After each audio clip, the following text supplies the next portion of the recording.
नमस्कार दोस्तों, द हिंदू का आज का जो हमारा टॉपिक है वो है सुप्रीम कोर्ट का एक जजमेंट जो रिलेट करता है प्रेसिडेंट एंड गवर्नर के साथ। इसके बैकग्राउंड पे भी हम जाएंगे और कॉन्स्टिट्यूशनली क्या क्या प्रोविजंस हैं उसके बारे में भी इस आर्टिकल के अंदर बताया गया है। तो सबसे पहले मैं आपको बता देता हूँ कि आज का जो कॉन्टेक्स्ट है वो क्या है। आज का कॉन्टेक्स्ट ये है कि सुप्रीम कोर्ट की कॉन्स्टिट्यूशनल बेंच क्या होता है? कॉन्स्टिट्यूशनल बेंच 5 या उससे ज़्यादा जजेस की जो बेंच होती है उसको हम क्या कहते हैं? कॉन्स्टिट्यूशनल बेंच कहते हैं। तो सुप्रीम कोर्ट के कॉन्स्टिट्यूशनल बेंच ने एक जजमेंट आज दिया है और ये जजमेंट क्या है? जजमेंट है गवर्नर और प्रेसिडेंट की पावर्स क्या है और उनको सुप्रीम कोर्ट रिव्यू यानी उसका जुडिशियल रिव्यू कर सकता है कि नहीं कर सकता है। ये जजमेंट तो हम एक तरह से नहीं कह सकते। कुछ दिन पहले क्या हुआ था, मई 13, अगर मैं आपको इसका बैकग्राउंड बताऊं तो मई 13 को एक प्रेसिडेंट ने एक लेटर लिखा किसको? सुप्रीम कोर्ट को, कि ये जो कुछ 14 क्वेश्चन हैं, 14 क्वेश्चंस हैं, इनका आंसर आप हमें बताइए। प्रेसिडेंट क्या कर सकता है? इस तरह के क्वेश्चंस या इस तरह की सलाह सुप्रीम कोर्ट से ले सकता है अंडर आर्टिकल 143 कॉन्स्टिट्यूशन के आर्टिकल 143(1) में ये प्रोविज़न दिया गया है कि अगर प्रेसिडेंट चाहे तो सुप्रीम कोर्ट से सलाह ले सकता है। किन किन मुद्दों पर सलाह ले सकता है? अगर कहीं पर अराइज होता है क्वेश्चन ऑफ लॉ अगर अराइज होता है, या फिर क्वेश्चन ऑफ लॉ या फिर फैक्ट, ठीक है, किस तरह का fact? Related to the constitution से संबंधित अगर कोई फैक्चुअल इंफॉर्मेशन या कोई इंटरप्रिटेशन प्रेसिडेंट को चाहिए तो वो रेफर करेगा किसको? सुप्रीम कोर्ट को। और सुप्रीम कोर्ट का ये जो एडवाइस होगी, सुप्रीम कोर्ट की जो एक्सप्लेनेशन होगी रिलेटेड टू द क्वेश्चंस, वो प्रेसिडेंट के ऊपर बाध्य नहीं होगी। यानी प्रेसिडेंट चाहे तो उसको मान सकता है और प्रेसिडेंट चाहे तो उसको नकार भी सकता है। तो इस प्रकार से सबसे पहले क्या हुआ था, इसका थोड़ा सा बैकग्राउंड मैं आपको और बताता हूँ। अप्रैल 18, ठीक है, आप डेट ध्यान रखिए कि अप्रैल 8 अप्रैल को सुप्रीम कोर्ट की यानी जो डिवीज़न बेंच थी, डिवीज़न बेंच का मतलब होता है 2 जज जिस बेंच के अंदर होते हैं, सुनवाई कर रहे होते हैं। तो सुप्रीम कोर्ट की 2 जजेस की बेंच ने एक ऑर्डर पास किया और उस ऑर्डर में ये लिखा था कि जो गवर्नर है और जो प्रेसिडेंट है वो स्टेट लेजिस्लेटर के द्वारा यानी किसी भी राज्य की असेंबली के द्वारा पास किया गया जो बिल है, अगर वो भेजता है गवर्नर के पास या गवर्नर उसको रेफ़र करता है आगे फर्दर किसके पास? प्रेसिडेंट के पास। तो इस 2 जजेस की बेंच ने, डिविजनल बेंच ने ये ऑर्डर पास किया कि विदिन 3 महीने के अंदर गवर्नर या फिर प्रेसिडेंट को उस पर अपना असेंट देना होगा या फिर अपना निर्णय सुनाना होगा, ठीक है। तो इसके बाद क्या हुआ, जब 8 अप्रैल को ये डिसीजन आया, और इसके पहले भी क्या था कि बहुत सारे जो गवर्नर्स हैं, अलग अलग स्टेट के जो गवर्नर्स हैं, जैसे तमिलनाडु, पंजाब, केरला, वेस्ट बंगाल, यानी मोस्ट ऑफ द केसेस में अगर आप देखेंगे तो ये वो स्टेट्स हैं जहाँ पर नॉन रूलिंग यानी नॉन बीजेपी गवर्नमेंट है, ठीक है। तो अगर आप इसको और पीछे बैकग्राउंड में जाएंगे तो हो ये रहा था कि कोई भी बिल स्टेट असेंबली पास कर भेजती थी किसके पास में? गवर्नर के पास। और गवर्नर अंडर आर्टिकल अगर आप देखें तो अंडर आर्टिकल 200 ये बताया गया है। इसमें 3 प्रोविजंस हैं। नंबर 1 प्रोविज़न क्या है? नंबर 1 प्रोविज़न है कि गवर्नर उसको क्या कर सकता है? एसेंट दे सकता है बिल को। और नंबर 2 क्या है? गवर्नर उसको विद होल्ड कर सकता है, ठीक है, विद होल्ड कर सकता है विद रीजन, उसको रीजन देना पड़ेगा स्टेट असेंबली को, ठीक है। और नंबर 3 क्या है कि गवर्नर उसको सेंड कर सकता है किसके रेफरेंस के लिए, प्रेसिडेंट के रेफरेंस के लिए या प्रेसिडेंट की असेंट के लिए, प्रेसिडेंट से सलाह के लिए उसको सेंड कर सकता है। तो अंडर आर्टिकल 200 गवर्नर की ये 3 तरह की पावर्स होती है। तो गवर्नर अगर चाहे तो असेंट दे सकता है, यानी बिल के ऊपर अपनी असेंट, अपनी मंजूरी दे सकता है। गवर्नर अगर चाहे तो बिल को विदहोल्ड करके रख सकता है, लेकिन स्टेट असेंबली को बताना पड़ेगा किन कारणों से, और फिर वापस स्टेट असेंबली को उसको वापस भेज देगा, ठीक है, कि इसमें ये करेक्शन करनी है या फिर मेरी तरफ से ये सजेशन है, आप इसमें ये करेक्शन करके लाइए। और नंबर 3 क्या होता है, नंबर 3 होता है कि गवर्नर अगर चाहे तो उसको रेफरेंस के लिए यानी प्रेसिडेंट की सलाह के लिए या प्रेसिडेंट की मंजूरी के लिए उसको प्रेसिडेंट के पास भेज सकता है। तो अंडर आर्टिकल 200 ये 3 तरह के प्रोविजंस होते हैं। लेकिन हो क्या रहा था यहाँ पर कि गवर्नर अपनी डिस्क्रिशनरी पावर, डिस्क्रिशन क्या होता है, गवर्नर का डिस्क्रिशन ये होता है कि गवर्नर अपनी मर्जी से बिल को अगर होल्ड करके रखता है अपने पास, ठीक है, तो इसका कोई भी, अभी तक ये बताया गया था अगर गवर्नर किसी बिल को अपने पास, हो क्या रहा था कि गवर्नर किसी भी बिल को अपने पास होल्ड करके रख रहा था और इसका कोई टाइम लिमिट नहीं था, ठीक है, इसका कोई टाइम लिमिट नहीं था, यानी जो बिल है वो 1 साल 2 साल 3 साल कई सालों से पेंडिंग पड़े हुए थे गवर्नर के पास। उसके बाद में क्या हुआ कि गवर्नर ने कुछ बिल्स को भेजा प्रेसिडेंट के पास, ठीक है, प्रेसिडेंट के पास बिल को भेज दिया उनकी असेंट के लिए। लेकिन जो स्टेट गवर्नमेंट्स हैं, स्टेट गवर्नमेंट ने केस फाइल किया सुप्रीम कोर्ट में, और सुप्रीम कोर्ट में केस फाइल करने के बाद में 8 सुप्रीम कोर्ट यानी तमिलनाडु गवर्नमेंट की अगर स्पेसिफिकली हम यहाँ पर बात करें तो तमिलनाडु गवर्नमेंट ने सुप्रीम कोर्ट में केस फाइल किया कि लेजिस्लेशन यानी विधानसभा के द्वारा पास गया जो बिल है वो गवर्नर, और वहाँ के गवर्नर कौन है, RN रवि, गवर्नर पास नहीं कर रहे हैं या फिर गवर्नर उसको अपनी असेंट नहीं दे रहे हैं।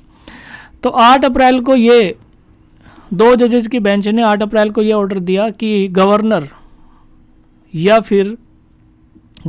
फिर प्रेसिडेंट 3 महीने के अंदर विदिन 3 मंथ जो बिल उनके पास पेंडिंग है उनको क्या करेंगे, असेंट देंगे।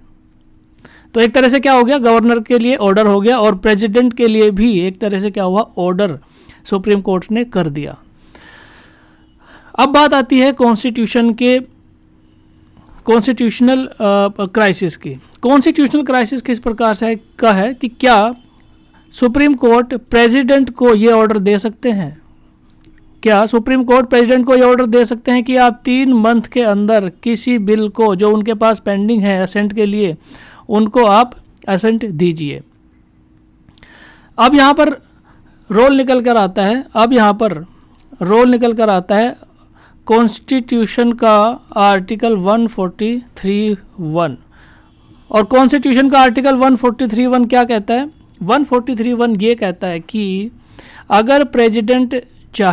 अगर प्रेसिडेंट को लगता है कि उनको किसी भी कॉन्स्टिट्यूशनल मैटर के अंदर सलाह की ज़रूरत है, एडवाइस की ज़रूरत है, तो वो सुप्रीम कोर्ट के पास एडवाइस के लिए जा सकते हैं।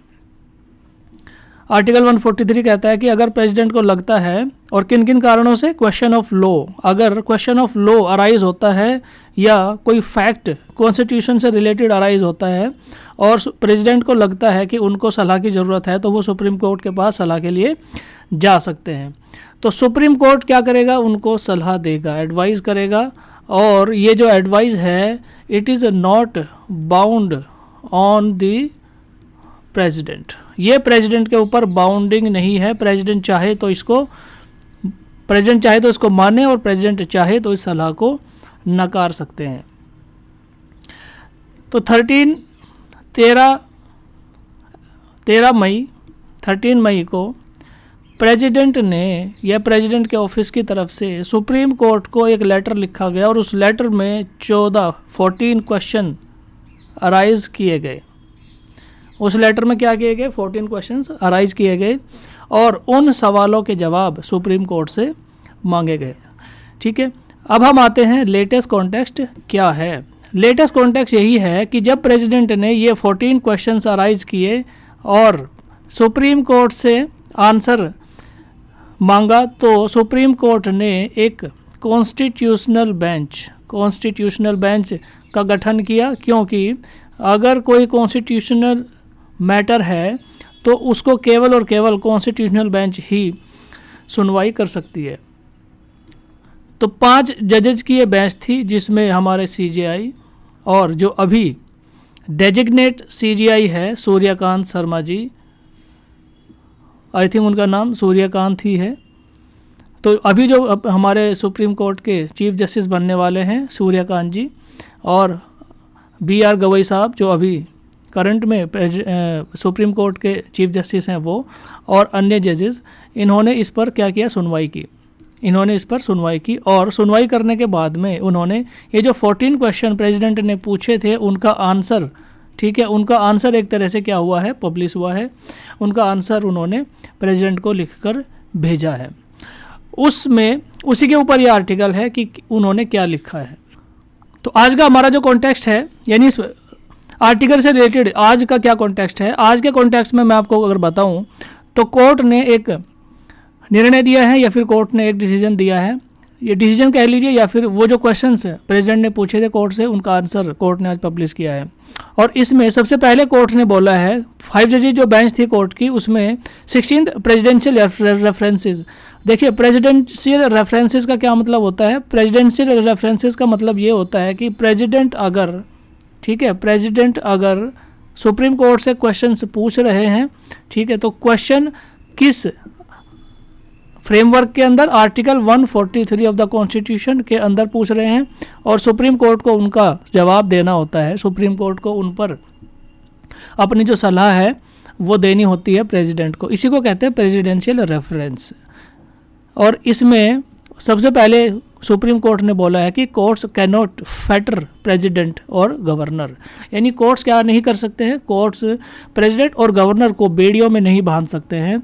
उनके जो डिस्क्रिशनरी पावर है, उनके जो असेंट देने की, यानी किसी बिल को असेंट देने की जो पावर है, उसको क्या नहीं कर सकते, उसको, उनकी पावर्स को बेड़ियों में नहीं जकड़ सकते, बेड़ियों में नहीं बांध सकते, सीज नहीं कर सकते उनकी पावर्स को। ठीक है, तो उसमें क्या हुआ था, देखिए जो 2 जजेस की बेंच ने जो निर्णय दिया था कब, 8 अप्रैल को, उसमें क्या कहा था कि अगर गवर्नर या प्रेसिडेंट 3 मंथ के अंदर एसेंट नहीं देते हैं बिल को, तो इट विल कंसिडर, यानी डीम्ड एसेंट समझा जाएगा। काफ़ी बड़ा डिसीजन था ये, यानी अगर 3 महीने के अंदर गवर्नर या प्रेसिडेंट बिल्स को मंजूरी नहीं देते हैं तो उनको ऑटोमेटिकली क्या समझा जाएगा, प्रेसिडेंट या गवर्नर की एसेंट मिल गई है ऐसा समझा जाएगा। तो इस पर सुप्रीम कोर्ट ने बोला है कि डीम्ड कंसेंट विल उसर्प, ठीक है, असर्प का मतलब देखिए क्या होता है, असर्प का मतलब होता है कि किसी की पावर्स को सीज कर लेना या उस पर कब्जा कर लेना। ठीक है, असर्प मतलब होता है कब्जा कर लेना। असर्प द फंक्शन ऑफ गुबरनेटोरियल, अजीब सा ही प्रोनाउंसिएशन है, गुबरनेटोरियल फंक्शनरीज, यानी प्रेसिडेंट या फिर गवर्नर के जो फंक्शंस हैं उन पर कब्जा करने जैसा हो जाएगा अगर ये जो डीम्ड कंसेंट जो 2 जजेस की बेंच ने उस टाइम पर बोली थी उसको अगर कंसिडर किया जाए तो। ठीक है, तो ऐसा नहीं हो सकता, इसको खारिज कर दिया है सुप्रीम कोर्ट ने। उसके बाद court states that it is against sitting on bill through prolonged and evasive inaction. Supreme court ने यह भी बोला है कि कोर्ट डायरेक्शंस दे सकता है गवर्नर को अगर उनको लगता है कि गवर्नर किसी बिल के ऊपर बहुत लंबे समय तक या फिर कोई एक्शन नहीं ले रहे हैं। ठीक है, तो यानी कुछ भी, जैसे 2 साल 3 साल से गवर्नर बिल को दबाकर बैठे हुए हैं, तो कोर्ट गवर्नर को डायरेक्शन दे सकते हैं उस बिल को रिलीज़ करने के लिए या उस बिल को असेंट देने के लिए। ठीक है, उसकी डिस्क्रिशनरी जो पावर है गवर्नर की उस पर क्वेश्चन नहीं किया जा सकता, बट किन कारणों से वो बिल रोका गया है उन कारणों के की वजह से गवर्नर को डायरेक्शंस दी जा सकती है।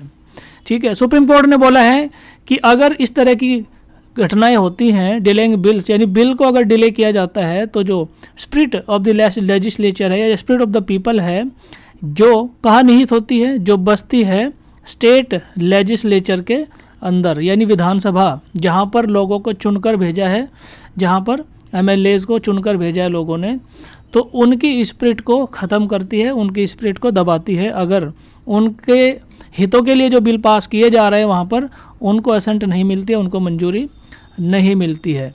तो कोर्ट ने किस तरह के क्वेश्चंस अराइज कर रहे हैं, ठीक है, उसका भी मैं थोड़ा सा बैकग्राउंड आपको बता देता हूँ। इस आर्टिकल में तो वो जो क्वेश्चंस हैं जो कोर्ट ने प्रेसिडेंट ने कोर्ट से पूछे हैं, उनका इसमें नहीं बताया गया है, लेकिन मैं आपको थोड़ा सा बता देता हूँ।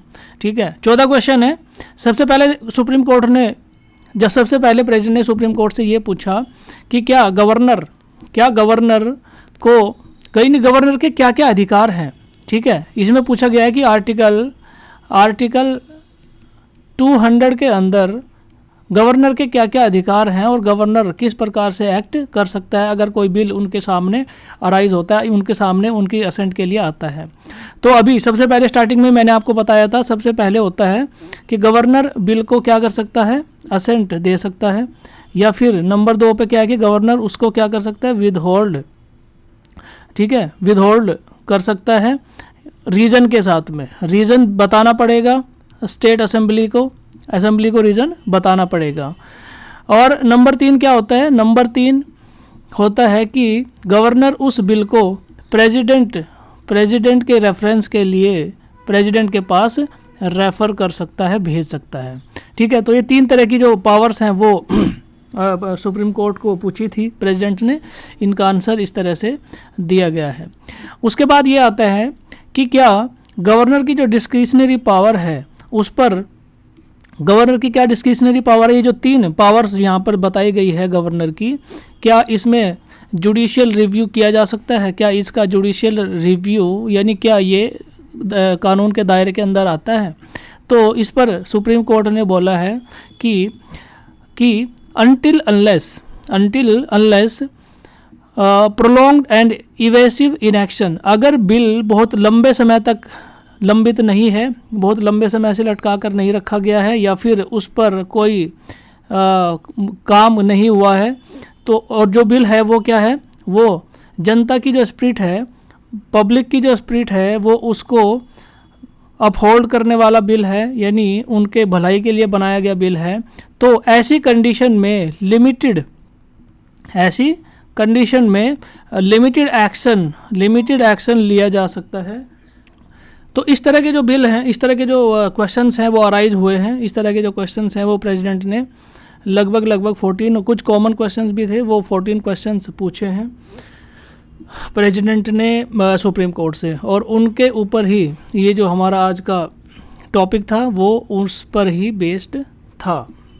यानी इसमें अगर आप मोटा मोटा देखें तो आर्टिकल 200, आर्टिकल 201 और आर्टिकल 143(1), इन तीनों आर्टिकल की चर्चा आज इस टॉपिक में, आज इस आर्टिकल के अंदर की गई है। तो मुझे उम्मीद है कि मोटा मोटा जो चीज़ें हैं वो आपको समझ में आ गई होगी। आज के इस टॉपिक में केवल इतना ही है। सुनने के लिए धन्यवाद। Thank you very much. Thank you.